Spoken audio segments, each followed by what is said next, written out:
Good morning, everybody. Thank you for joining us on a Monday morning. You know, we're heading into holiday weeks here, which usually means that you wouldn't dare hold a conference anytime this time of the year. But you can do something on AI because it's such an important topic and everybody wants to be here. So let me just say a hearty thank you to all of you for coming out and joining us today. And I do want to say thank you to Yamada-san for being our keynote speaker. He's had a tough weekend. He was out at the Reagan Defense Forum, got a red eye, and then had to go to the Kennedy Honors last night. If you've all been to one of those things, he didn't get any sleep this weekend. So, but he's healthy and he's going to do just fine. So I want to say, but a thank you for making this a priority. And also a very hearty thank you to NTT. I've known the CEO, now chairman of NTT, Jun Sawada, for many years. He is one of the true international leaders on IT policy and on AI policy. And so we're very fortunate that he's given us this opportunity to basically sustain the debate that NTT and CSIS and the Japanese, the Gaimosho, started back at the Hiroshima G7 summit, which was really a pivotal time in kind of framing the big issues in front of us and then the ways we should think about it, the big issues on AI. This morning when I was driving down, I heard just a remarkable news report. A Catholic church in Rome has installed a video screen in a confessional where Jesus will hear confession from you in whatever language you have, and then with AI, help you through your confession and give you the appropriate penance, okay? Well, now this is something here, you know. The oldest continuing institution in the world has just embraced AI. I thought when I first heard about it, well, this is going to be an interesting test because is Jesus going to be as tough as some of these old priests, you know, in confession? And, you know, it gets to this question of, philosophers call it epistemology. How do we know what we know? And so nobody knows what's going on inside the AI program. There's no way for the Catholic priest to question what the machine just did, okay?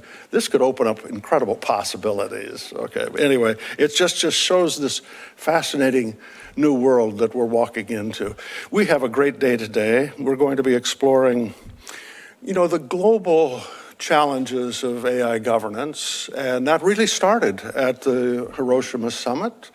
And I really do commend Kishida-san. He was the prime minister at the time. He made that a priority, and he worked and the Gaimosho worked very aggressively to sustain that focus. They then took that impetus from the Hiroshima G7 summit into the OECD to broaden and give it structure. And so I really do admire that Japan has continued to make this a focal point for all of us. So I would ask if, with your very warm applause, would you please welcome Ambassador Yamada to the stage so we can hear the opening presentation.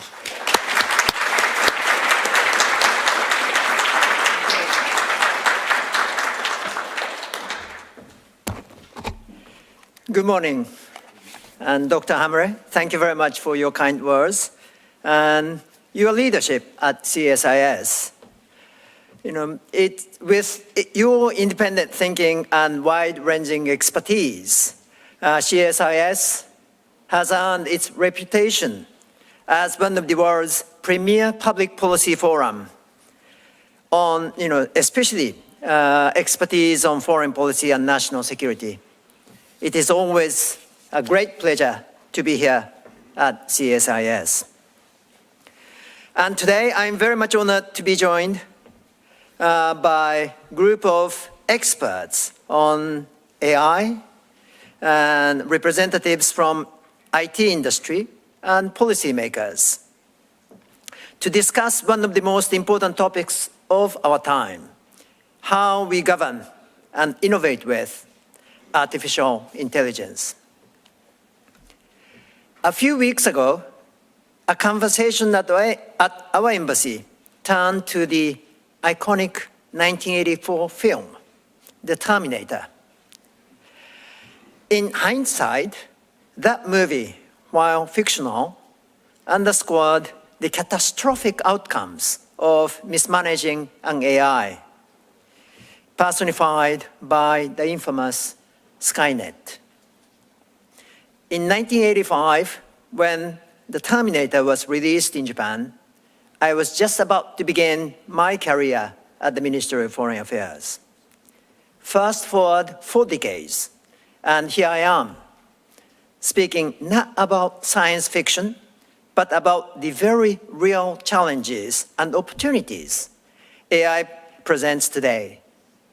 It's striking how far we have come. As some of you may recall, the movie's sequel, The Terminator 2, was ominously named Judgment Day. In that movie, Judgment Day refers to the day when humanity failed to manage AI, leading to catastrophic consequences. Fortunately, humanity has not reached that point yet. But how we will ensure AI is trustworthy and beneficial for everyone remains an open question. So this conference is an excellent opportunity to exchange ideas and find solutions. AI stands out as one of the most significant innovations of the past decade.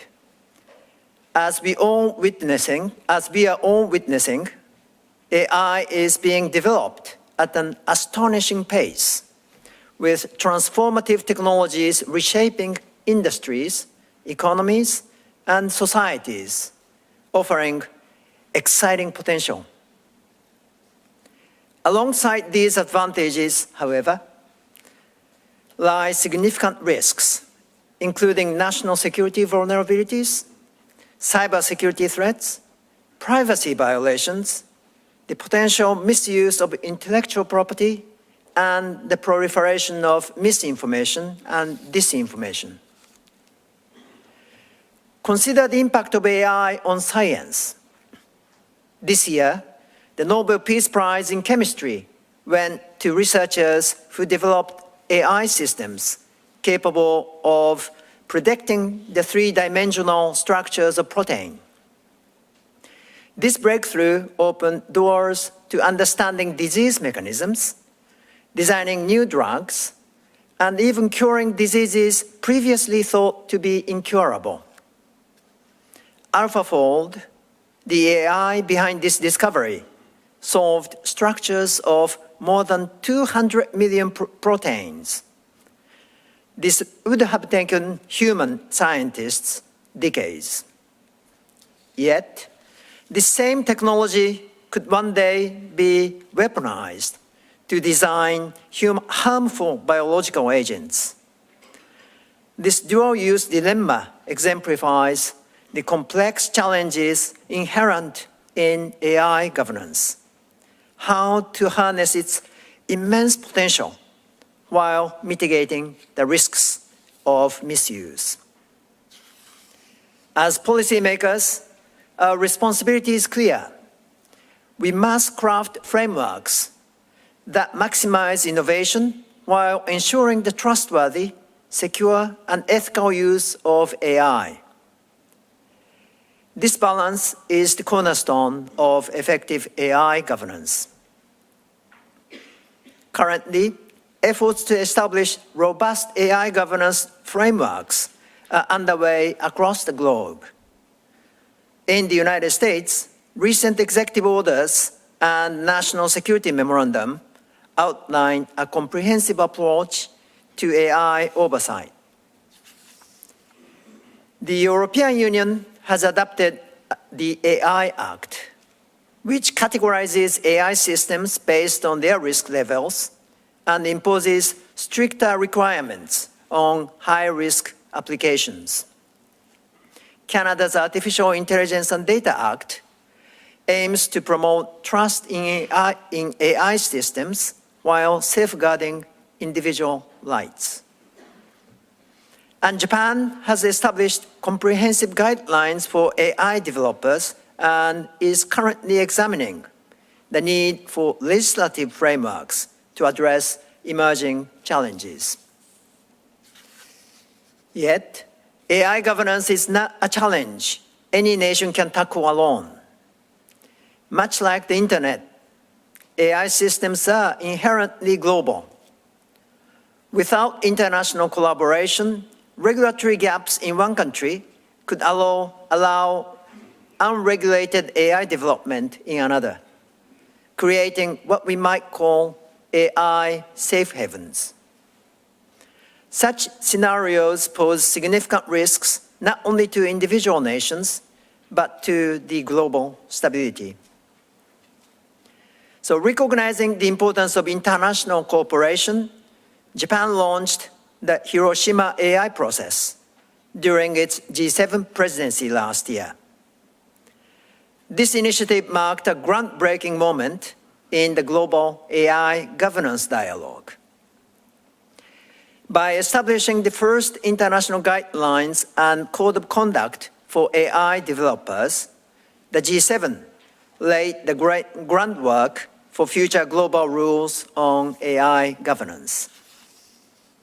And building on that success, the Hiroshima AI Process Friends Group was established in May this year during the OECD Ministerial Conference.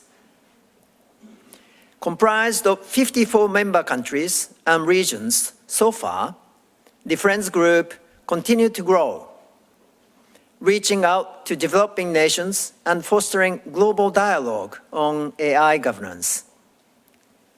In addition, Italy, as it holds the G7 presidency this year, is advancing discussions on a monitoring mechanism to track adherence to the International Code of Conduct.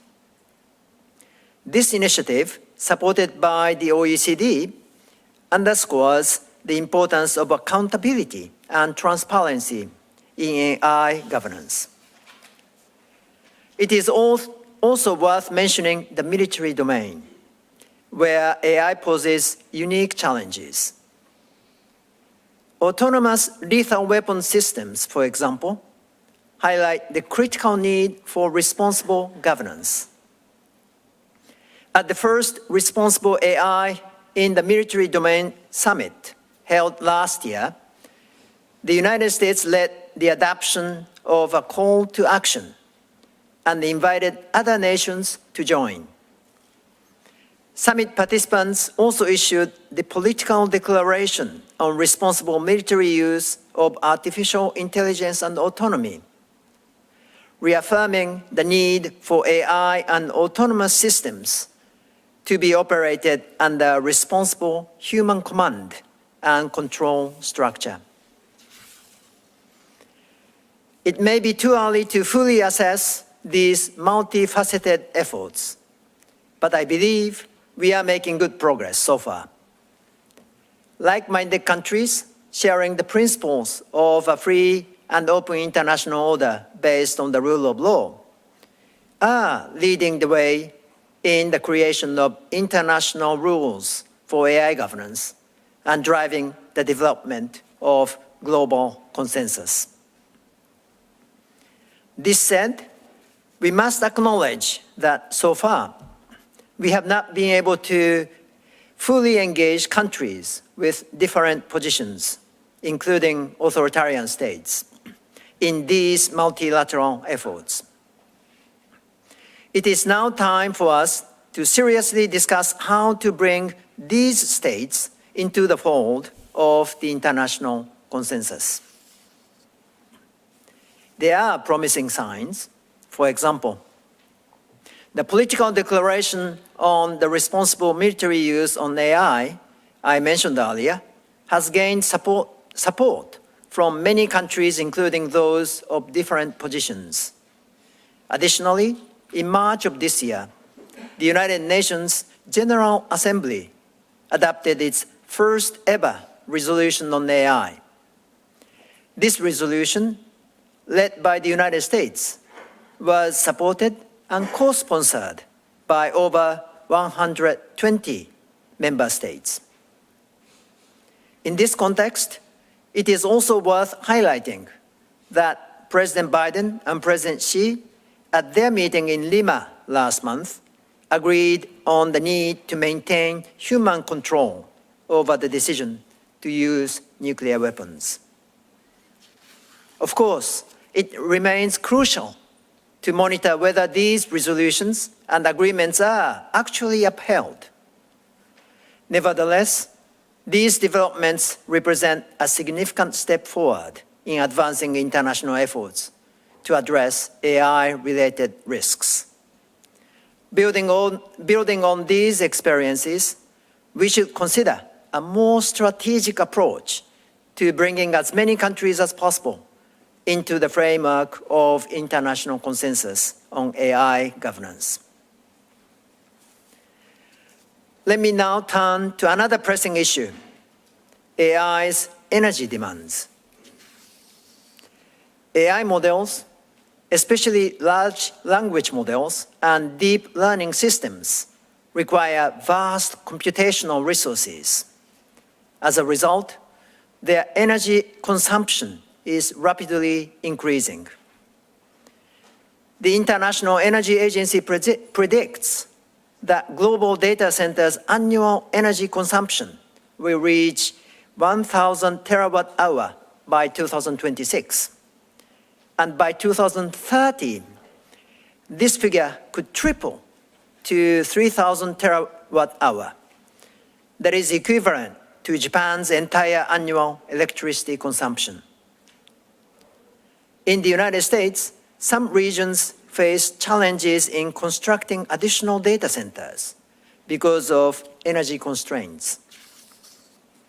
How to sustainably supply energy to meet the enormous demand of AI infrastructure is a pressing challenge we must address without delay. One possible solution is to increase the supply of energy. In this context, the United States is exploring the use of nuclear power. For instance, the 3 Mile Island Unit 1 nuclear plant, which was decommissioned in 2019, is being considered for reactivation to supply power to Microsoft's operations. Another strategy is the decentralization of data centers and the optimization of existing energy resources. In Japan, as the construction of data centers accelerates, certain regions are approaching their energy supply limitations. In response, we are adopting a decentralized approach to data center development.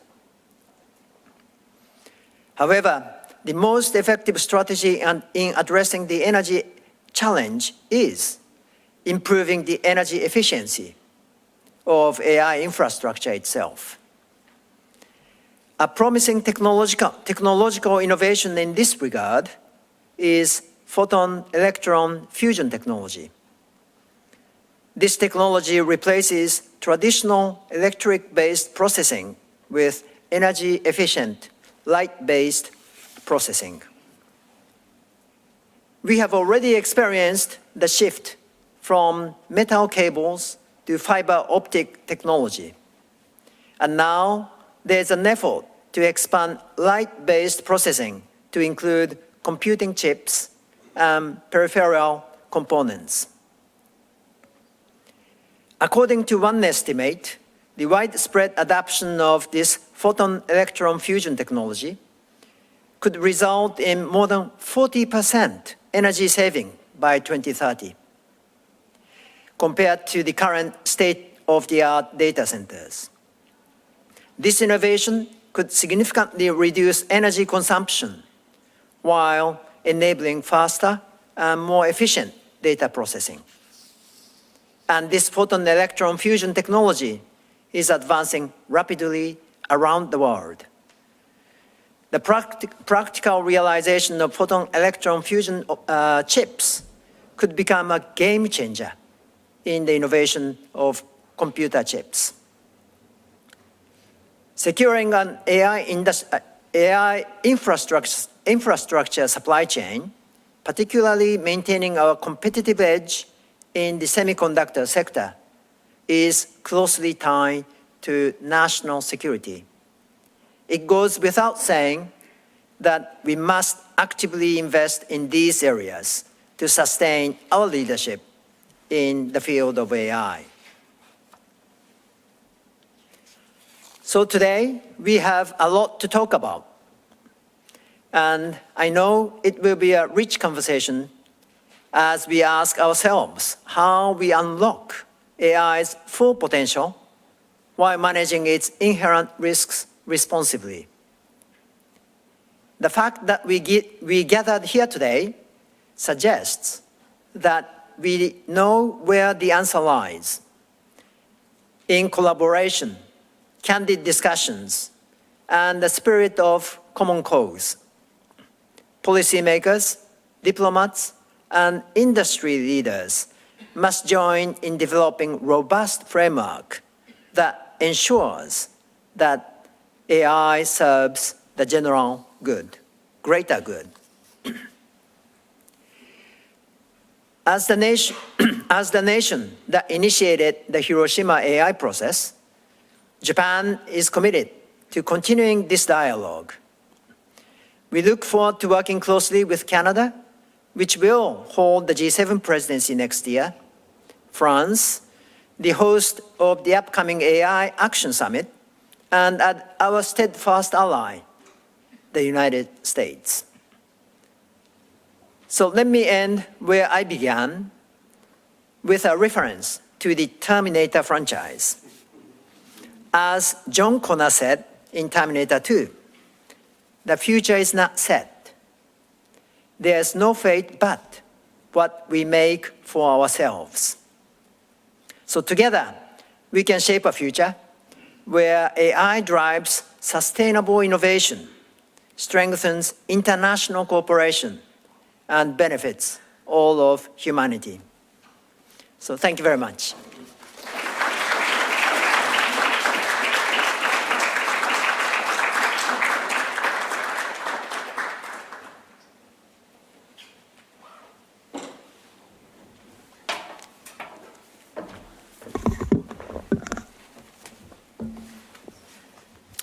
Well, thank you so much, Mr. Ambassador. That was a terrific opening remarks for our session and puts us in a very good position for the rest of the day. So the next session is going to be a fireside chat with Jennifer Baucus, who is the Principal Deputy Assistant Secretary of State within the Bureau of Cyberspace and Digital Policy. And is she coming right now? Great. So she'll be here momentarily. Please stay seated. I'm Brielle. I'm the Associate Director at Undergrad.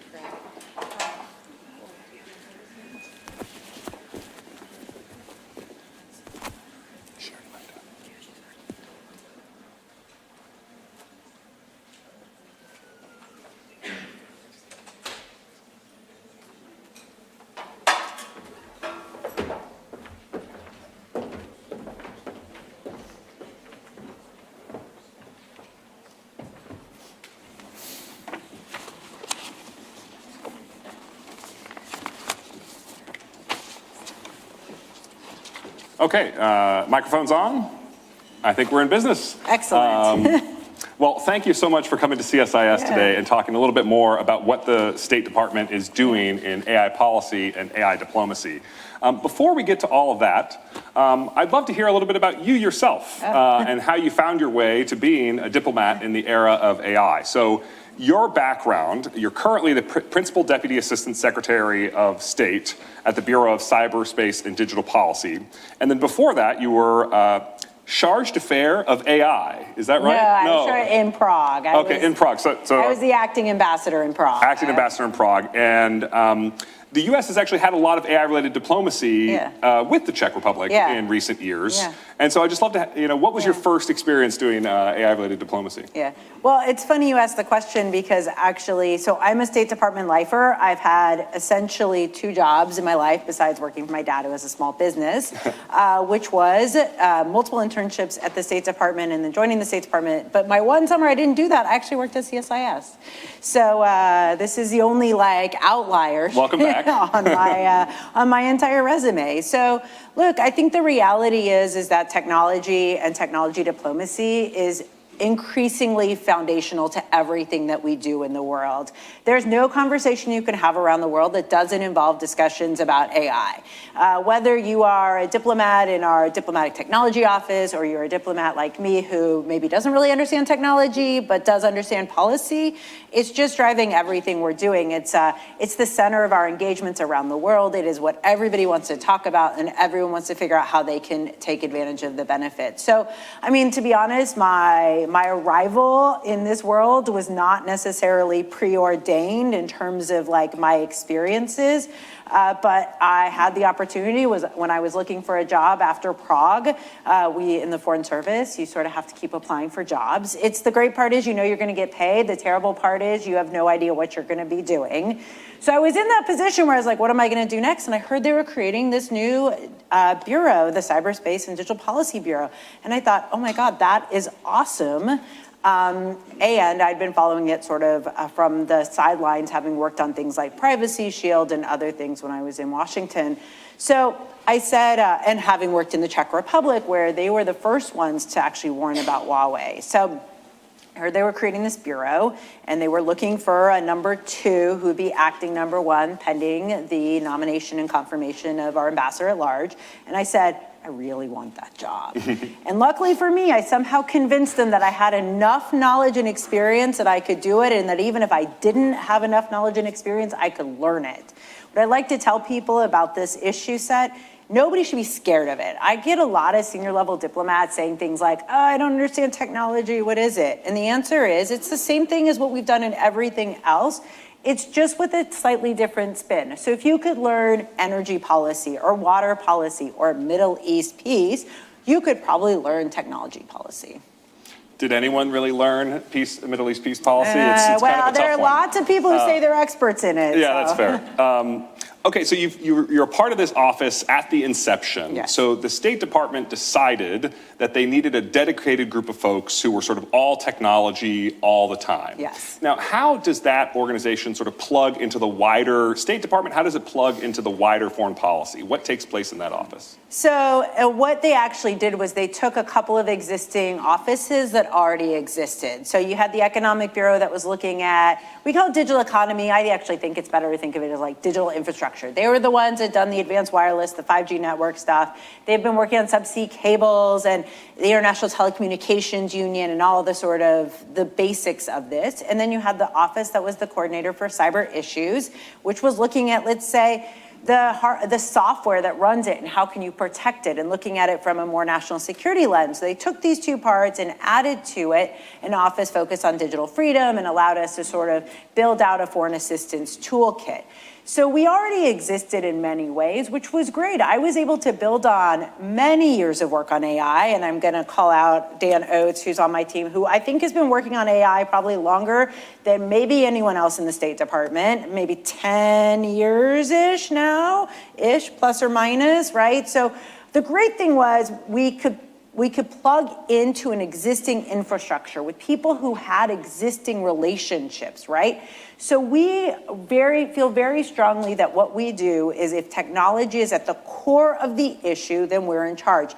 But that means things like, to be honest, cryptocurrency, we've not had the lead on. I think our Economic Bureau, the people who do monetary affairs, like that makes more sense for them. When you're talking about export controls related to AI, we have an entire export control office of the State Department. They continue to have a critically important role if you're talking about export controls. And then if you're thinking about the interagency, the reality is there's not one part of the interagency that's not touching on these issues in some way. So we need to have relationships with DOD, Treasury, Commerce, you name it, we're probably engaging with them. But we, again, what's the heart of our role compared to those organizations? Well, it's diplomacy, right? It's building out the coalitions. It's saying, well, you, White House, did these voluntary commitments. How do you internationalize that? How do you build out a coalition that looks at these issues in a like-minded way? That's the State Department's superpower, both because we understand how to build out relationships, build out coalitions, but also because we have embassies in nearly every single country in the world. It's an amazing ability to say, oh, well, you're thinking about what's going on with AI in Rwanda. We've got an embassy there. Let's see what they're hearing, and let's give them some talking points so they can engage. And that's really, I think, what we try to lean into is the diplomatic angle. The other thing that's really interesting about the State Department is that we are the only part of the U.S. government that thinks both about economic prosperity and about national security. We're not just doing one or the other. So how do you balance those two things, especially if you're thinking about something like AI? It's not so simple. There are things that are going to always be in conflict. So where do you draw that line, and how do you do it in a way that makes sense, that actually maximizes both our ability to have economic prosperity and our ability to secure the nation and our sovereignty? Great. So you've talked a little bit about yourself and your journey with AI. You've talked a little bit about this office's role within the broader U.S. government. And you touched a little bit upon the international parts of your work, which, being at the State Department, is almost all of it. But I wanted to ask about all these different initiatives that are going on worldwide around AI governance. You've got the work that's taking place at the broadest level, the UN General Assembly. There's also some important work going on through the G7 with the digital ministerials, technology ministerials, which I believe your office is the primary lead for the US on. And then you've got what's going on in the OECD and on and on and on. So I'm curious, how do all of these different initiatives in your own mind fit together within US diplomacy? Well, it's a really interesting question, and I have to say, every time I turn around, I feel like there's another AI initiative. So if you can't track them, don't worry. It's very hard, even for those of us who try to. You talked about how Dan Oates is a precious resource as one of those people in government who actually understands AI, and it's definitely true that the number of people that can think of jobs for Dan Oates is more than the number of Dan Oates. That is accurate. That's totally accurate. Yeah. But you think about this, right? And you're like, okay, so for us, you have this balance between sort of, if you go really broad, the UN, then you're going to have this ability to catch all the countries in the world. You're going to have this wide recognition of what you're doing. But are you going to have, but then it also means you also often end up with either the lowest common denominator or words that are can be interpreted in so many different ways. And in fact, how much value do you have?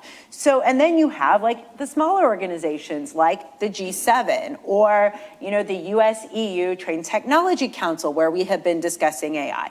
So when the sort of real huge push for something tangible and meaningful on AI started after ChatGPT 2 was released, or 4 was released, we started looking about where do we do this? I gotta say the EU really wanted us to do it with them, especially building on the TTC, but we looked and we said, we need something that's geographically more diverse. And that's really how we settled on working first through the G7. It helped that Japan had the chairmanship of the G7 at the time, and also big leaders on AI and looking how to work on it. So we said, okay, let's go through the Hiroshima process. So that really was the first international sort of, let's say, agreement, recognizing that the global program on AI through the Organization of Economic Cooperation and Development had preceded that. But really, this was the first real tangible thing we did.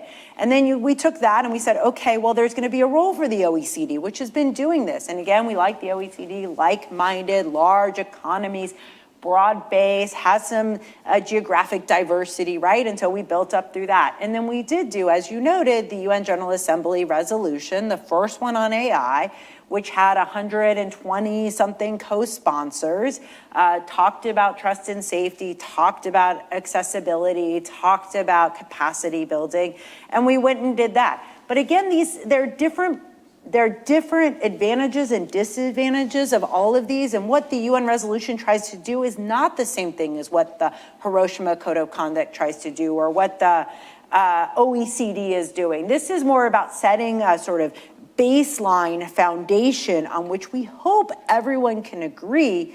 And then you're going to have things that are a little bit more robust for more like-minded. And I think that's sort of how we think about this. We recognize that in the Global Digital Compact, similarly the UN, there is a desire to continue to do more on AI. And there's supposed to be, further discussions about fund and all sorts of other things that will continue to happen. But I think for us, how effective those discussions will be is questionable, but I, as a diplomat, believe you got to be in every room. If you're not in the room, if you're not having the discussion, then ultimately things can go in a direction that either will undermine our economic prosperity or our national security, or ultimately the thing that on AI I think we should all be worried about is our values. So the way, I like the way you put it, and to me, it sort of conjures up a visual of concentric circles. You can sort of imagine at the smallest, tightest group, these are the G7, they're countries that share democratic values, they're countries with a lot of capacity to actually do stuff in AI. And then you can imagine a broader concentric circle, which would be like the OECD, and then a broader concentric circle, which is everybody, the UN General Assembly, including some folks who we perhaps don't share very much with in terms of values. And that is a framework that I think you can sort of say, what is the right location for what types of partnerships and engagements? But there's one type of partnership and engagement that we haven't touched on yet, which is the newest one, the International AI Safety Institute Network. And I had the privilege of being in San Francisco for the first conference that they just had that the State Department actually put on in partnership with the Department of Commerce. And so I'd love for you to sort of talk a little bit about how that network, which obviously is running out of commerce, but the State Department plays a big role because it is so international. So I think, there is such tremendous desire for safety and testing of AI. I can understand it, right? You want to know what this thing is going to throw out. And if you are, let's say, in Japan or Korea or France, do you have access to the models? Can you see whether or not they're going to do something? Are they going to hallucinate? Which, of course, we all know they do. Are they going to hallucinate in a way that's going to have incredibly downstream negative consequences? So there was really a huge push for the idea of building out, let's say, a worldwide safety institute. Now, we didn't see a lot of desire, interest in this for a lot of reasons, most of which you can probably guess. And we said, but you do need to knit together the various safety institutes so that they can share information. They can validate what the other sides are seeing. They can they can make it so that we're not, through the safety institutes, creating new technical barriers to trade, right? So you need to make sure that there's both some understanding, some sharing of information, because we're all kind of trying to do this simultaneously at the same time. So what are the practices that are working? What's not working? How can you have a technical conversation? And then based on that technical conversation, have a shared understanding of which models should be concerned, what's not of concern, where's the real risk versus the perceived risk. And that's this idea of knitting together the safety institutes in a way that's not a super safety institute, but that essentially allows there to be shared knowledge, shared context, and ideally shared recognition of which models are good and which models are concerning. One line that you use there, which is you don't want to inadvertently be setting up technical barriers to trade. Can you sort of walk me through, what does this look like when it goes wrong? And what is it that you're actually hoping to put in place that would prevent that bad outcome from happening? Well, let's say you're working in a country that wants to develop its own AI. It's pretty much every country. Let's be clear, even small developing countries all want their AI. So one of the ways you can do it, look, I'm an economic officer in the State Department, which means I have actually some idea about how trade works. Including, you have this thing I worked on many years ago. I worked on the effort to do a US-EU trade agreement. Well, I don't know if you know this, but there's a difference in the rear view mirrors of cars that affect whether or not you can export a car built in the United States to Europe or vice versa. Now, you say this is a safety thing, but really do you think the extra, I don't know what it is, millimeter, or is it the type of glass? Again, this is where you get into I get the concepts and then 5 levels down, you'd have to talk to an actual expert. But is that an actual safety thing, or are you saying it's a safety thing to keep the cars out of the other jurisdiction. This was something we were actually trying to work on. This is like a protectionist measure and a wig and a mustache pretending to be a safety measure. Exactly. Yeah. So you can see the same thing on AI where you could say, well, you know, we're going to keep out this AI model or this AI product, which probably is the bigger issue than the model, because it's going to tell people in Korea to buy a gun when people in Korea don't want to buy should not be being told to buy a gun, right? That is actually an example the Koreans gave to me of something they're worried about, right? So how do you make it that like, okay, we can try to address for that cultural thing, but you're not going to say like all of OpenAI's products or all of Anthropic's products are inherently risky because if you plug in something, it's going to send out something else that's culturally non-specific. So I think it's trying to make sure that like under the guise of risk, under the guise of safety, you're not precluding certain players because in fact what you're trying to do is you're trying to protect your market so that you can build up your national champion and you're not going to have the challenge of competing with with a US company or a French company or whatever it is that's doing a British company, you know, and so you're protecting that market so you have the time to build up your own national champion. And that's, I think, what we don't want. I also think in addition to, you know, technical barriers to trade, there are real concerns we should be thinking about on energy consumption. Does everybody need to be running their own model? Does everyone need their data centers? These things take a lot of power, a lot of energy, a lot of investment.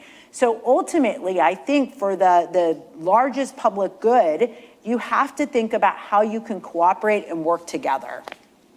And you talked about the sort of intentionally protectionist measures that come up as technical barriers to trade. There's also the unintentional ones, right? Where we just write our different standards. So you require using a USB port and we require using some other port that's, you know, popular in our own country. And it wasn't meant as a barrier to trade, but it's sort of become one inadvertently. Yes. And I think what I saw, and I mean, granted, it was a conference designed to generate goodwill, but what I saw was a lot of goodwill, that these technical experts really do want to have this venue by which they can share AI safety information, collaborate on best practice guidance, and really work together to solve this incredible technical challenge that is figuring out how to make AI safe in the same way it was tough to figure out how to make software safe in the 20th century. Yes. So the State Department in particular, I'm curious about what is the sort of relationship between the State Department and Commerce specifically on this network? Because you put on the conference, but the AI Safety Institute's housed within Commerce. Look, I think the reality is we have incredibly strong relationships with the Department of Commerce built up over decades of working together and having really a shared vision because part of what we do is this idea of promoting economic prosperity. We have that relationship. So look, they're going to be the experts. They're going to be the ones doing it. I personally don't think or maybe almost anyone who works at the State Department should be doing the testing. But how can we help them build out their vision? How can we build out that diplomatic engagement? How can we talk around the world about, hey, here's what our Safety Institute is doing. Here's how we're thinking about it. Like, again, I'm going to get maybe 2 layers down, and then I'm going to lose my ability to have that exchange. And then I'm going to say, you know what? Now you want to go 15 layers down. Let me bring in the commerce person, the actual Safety Institute people. You know, maybe it's going to be a call if I'm trying to engage with a country and another part of the world. Maybe it's going to be a meeting. Maybe there's going to be a trip. But so we're going to sort of build out the initial coalition. But then when you talk about the specifics, when you get into like, here's what we're seeing, here's not what we're seeing, that's really where you got to build commerce in, and you need to have that relationship. I think ultimately we always in the US government need to recognize that we're all trying to move to the same goal, and we have a little different piece of that puzzle. So how do I bring what I have to the table and then make sure that commerce can plug in where they are the most appropriate? Mm-hmm. So one of the things that I have encountered, and it wouldn't be a CSIS conference if we didn't get to China at some point, but one of the things that I've encountered in Chinese talking points about the AI Safety Institute network, and this is very, synonymous with what they say about chip export controls, but it's a message aimed at the global South. And it says, the United States says they have all these sincere safety concerns. The United States says they have all these sincere national security concerns that are focused on China. But really what they want to do is hold everyone down, and we, China, are merely the first victim, and the rest of the global south, don't you worry, the United States has an evil plan to hold you all down too. And I think this message, which Chinese diplomacy, Chinese propaganda is spreading throughout the global south, is obviously one that you, as a diplomat on these topics, have to engage with. And so I'm curious, number one, do you encounter this type of messaging as well? And then second, what is your sort of rebuttal when you think about the fact that, a lot of our work has taken place in the G7, which doesn't really have a global south presence, et cetera? Well, this absolutely is a message that's out there. And to be honest, I hear it in some academic circles in the United States as well. And I have said, well, I think you're sort of following some of the Chinese talking points, and, everyone should be aware of that. But I think what I would say is, first of all, we need to be intentional about what we're doing. We need to be using all the tools in our toolkit. We, much like I can say we have been working on AI since before most people realized we should be talking about it, we similarly had AI foreign assistance before most people were talking about it. So we had AI Connect. We're now doing AI Connect 2. We try to bring people into the conversation. Can you elaborate for folks who are not familiar with AI Connect? So AI Connect was the idea, right? So I think about most U.S. diplomacy as the following. If you understand us, you'll agree with us. Now, we can have a longer conversation about whether the premise of, if you understand us, you'll agree with us. But that is a lot of it. So the idea was look, we're going to bring together developed and developing countries, particularly decision makers. We're going to get them in a room together, and we're going to talk about how you can address AI. How can you create frameworks that, essentially build up the best and hold down the risk, and what are you doing? And I think the reality is that, China can talk about safety and risk as being an excuse, but most countries in the world are worried about safety. They are worried about risk. They are worried about dislocation of populations. They're worried about what is it going to mean. They're worried about whether or not, it's going to say something that's culturally inappropriate for the context. So there's a lot of things I think that countries are worried about when it comes to safety and risk. And so it's okay, what is the model you're trying to do? How are you trying to do that? And how can we work together on a shared understanding? So it's been, something that we have done for a number of years. And then what we're trying to do now is, of course, build on that. So at this year's UN General Assembly, we had a high-level week. We had an event with the Secretary of State and with the leaders of the largest AI companies who committed to $100 million of support for AI work around the world, capacity building. Now it can be compute, it can be capacity building, it can be cultural context, it can be any of those things.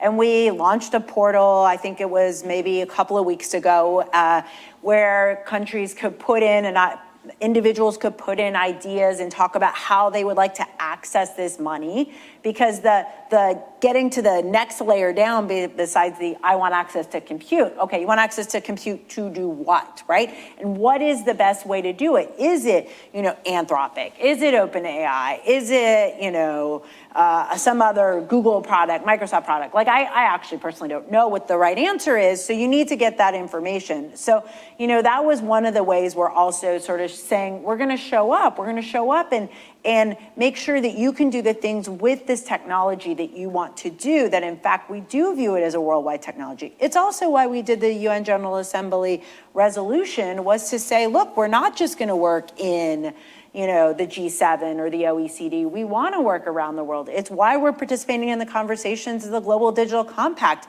I mean, one of the really interesting things about the Global Digital Compact, which was finalized by the UN just before High Level Week, was that the US was extremely engaged. And in fact, we were there was a lot of countries and developing countries who raised their hand and expressed concern on a variety of sort of the elements of it. But we were supportive of this idea of continuing the conversations, of trying to make sure that everyone feels like they have a place in it. The other thing I'll note on the global program on AI, which is now being integrated into the OECD, is that it's not an OECD-only mechanism. In fact, it's one of these things that's got a little bit more flexibility in it so that countries that are not part of the OECD can participate in it. So we have really looked for ways to broaden the circle, to include the world, and to make sure that people are able to access the parts of the AI and the benefits that they want out of it, but also really to talk to them about what are the risks they're concerned about. I think saying like there's no risk to AI is also dumbing down the situation for developing countries. They absolutely think there's risk, and they want to know how they can create a situation where they also can have the economic benefits without having the national security risks. So I think there's multiple things in what you said. Number one is the engagement directly with the countries of the global south, but the second is also having a narrative that focuses not just on safety and protection, but also promoting the benefits of AI. And I'm curious, how that actually works in diplomatic practice. Let me give you just one example. The company Google DeepMind recently announced a really big achievement in increasing the accuracy of weather forecasts. I believe they were saying that it was so successful that they took the state of the art from accurately predicting the weather 10 days out to accurately predicting the weather 15 days out, which really matters, right? And you can imagine that like one place it might matter a lot is for developing country agriculture. Right? To have an extra 5 days to plan for a weather disaster that you might encounter, or for how you might want to, shape your work week, your work 3 weeks. This is kind of a miraculous thing. It did come from a US company working on AI, and it's going to be shared with the entire world for free. And so my question is, how do we extract diplomatic benefit from that? I feel like China does an amazing job of, there's not a single thing that they do for you that they don't immediately translate into diplomatic strength. But we're doing all of this incredible work in AI, and are we doing effective work to capture the diplomatic benefits of that? Well, first of all, I tell nearly every US company that they need to do a better job of selling what they're doing. I mean, I think that is the reality of the situation. And so, if you are Cisco and you have put up, Cisco academies around the world, like people stop talking about it, but everyone's talking about Huawei academies, right? So what is it that we in embassies can do to highlight that? How can we build that into when we talk about digital skilling? How can we talk about those academies? So I have to say, I continue to think that there's more work that needs to be done in promoting the really amazing work of US companies. But I think, that's a really interesting example because there's the part of it where, yes, we need to be talking about that, but we also need to talk about how it translates to the local context. So there was an article, I'll acknowledge I listened to NPR during my commute, so I learned a lot. There was something about how, I think it was in Kenya, somebody developed a way that on an old school flip phone, you would receive weather data. Plant your crops now, don't plant your crops, cover your crops, whatever it is, right? I'll acknowledge I come from Kansas, but... So do I. That's great. I don't understand anything about agriculture, but because I grew up in a city. But still, so I know there are different things that you need to know or not know. So how do you connect that data to the local app that actually works in the local context, right? I mean, what I find interesting around the world is, when I first heard another Africa example. So when I first heard about M-Pesa, which is a way that you can transfer money, I'm thinking about like US smartphone, right? An app. I do all my banking online now. It's lovely, and then I'm traveling around and I see that they're doing it on the old school flip phone, Nokia phone, whatever, the dumb phones. And I'm thinking, oh, this is a technology that was built for the local context. And it's the same thing with how do you plug in this really advanced information into a system that will work wherever you're at. And also, by the way, that's then giving benefits to that app developer in Kenya or wherever it is, right? So it's not just about, and this is part of the thing we're trying to build out here, it's not just about US technology, right? Because ultimately, a lot of these technologies do need to be translated to the local context. And there's most people who are saying that the greatest benefits and the greatest money makers on AI are actually probably not going to be these data sets. It's going to be that app that's created and that's going to ultimately be powered by that AI, but it's going to bring a benefit. It's going to say something that you never thought you needed, and all of a sudden it's that person or that company that's going to make all the money. And ultimately, those companies aren't necessarily going to come from the United States. And I think we should be okay with that as long as it shares our values, right? If it's starting to like send out information that says, you know, you can't go to this location, or it's trying to, you know, essentially change how human behavior is happening to, you know, stifle dissent. Maybe it's going to give you fake weather data to convince you not to go out for a protest. That I would have some concerns about. And so I think we do need to make sure that the way this information is being utilized, that who's running the rules of the road are thinking about things that are going to protect people's privacy, that's going to allow us to continue to operate as human beings and to engage in the world in a way that's open and free. Yeah, so what you've said sparked so much for me. I mean, I think first and foremost would be go Chiefs. But beyond that, I think you talked a little bit about the entrepreneurs who are going to be benefiting from AI. And you've mentioned that the State Department has this grant-making, capacity-building effort going on for the world and for AI. But I think what's also going on that's really interesting is the private sector. Yeah. Because the venture capital community, I think, is waking up to the opportunity of the developing world, especially in Africa, but also Southeast Asia, also Latin America. And I think about a company, for example, Zipline, which is backed by American investors and is doing fabulous things with autonomous drone, blood delivery, and other types of technologies. And they really built out their original networks in rural Africa and have been this astonishing success. And now Kenya has its own venture capital ecosystem. Kenya also a part of the AI safety network. And so in addition to the interacting with governments, in addition to having this grant-making activity, how do you see the role of the State Department and your office in assisting American investors, American entrepreneurs who want to develop linkages with the Global South on AI? Well, I think, I'll be completely honest, I think the venture capital world is something the State Department has not understood well enough. Now, luckily for me, I have a boss who comes from the venture capital world. So Is Ambassador Fick? Yeah. So I repeatedly said to him, okay, sir, so you got to explain to us, like, what's the ecosystem here? How can we be tying into this? Please help. And he's done a great job, really, of helping us think out how to build that relationship. What is the role of it? Because ultimately, there's always this idea that DFC or XM or something in the United States should be solving the capital gap. And the reality is we're just never going to be able to do it. But venture capital is a huge advantage that the US government has and that the US has. And so how do you do it in a way that's, recognizing where it's going, making sure capital is going to a way that, again, doesn't undermine our values, doesn't undermine our national security. And there's been a lot of really interesting work on this. I think the work on, a trusted technology, trusted capital ecosystem that a variety of venture capital companies have come together and said, we're going to think about our capital in the following ways. And then I said, okay, now, and where are you thinking about deploying that capital? Are you going? Are you visiting? Are you bringing people into that conversation so that they can do it? I've also seen around the world, our embassies are doing really interesting work. So I was in Morocco maybe about a year ago, and they had just done something not just with venture capital, but actually with the pension funds, because pension funds have a lot of money. And so they were bringing them in and trying to introduce them and do some matchmaking with some innovative ideas they had in Morocco to, again, overcome this financing gap that you have in so many countries.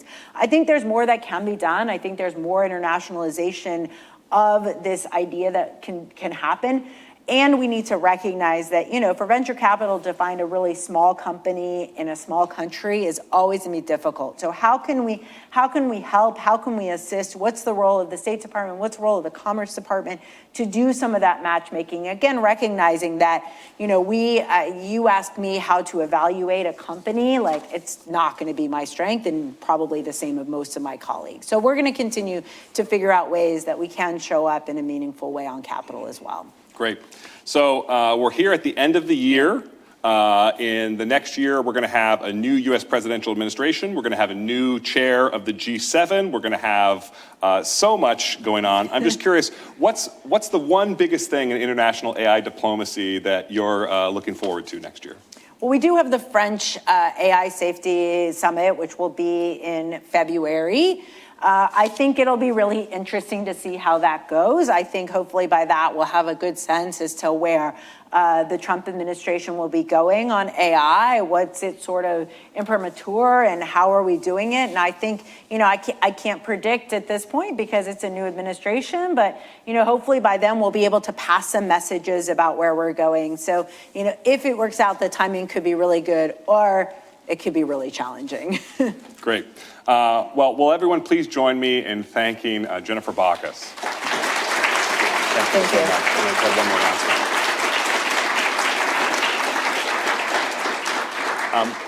So at this time, we're going to have a 20-minute coffee break in the atrium. So I'd invite everybody to go out there. And then we'll come back and be greeted by the Deputy Head of Mission of Canada, Sarah Cohen, who's going to talk about Canada's plans for AI at the G7 in 2025. Thank you all.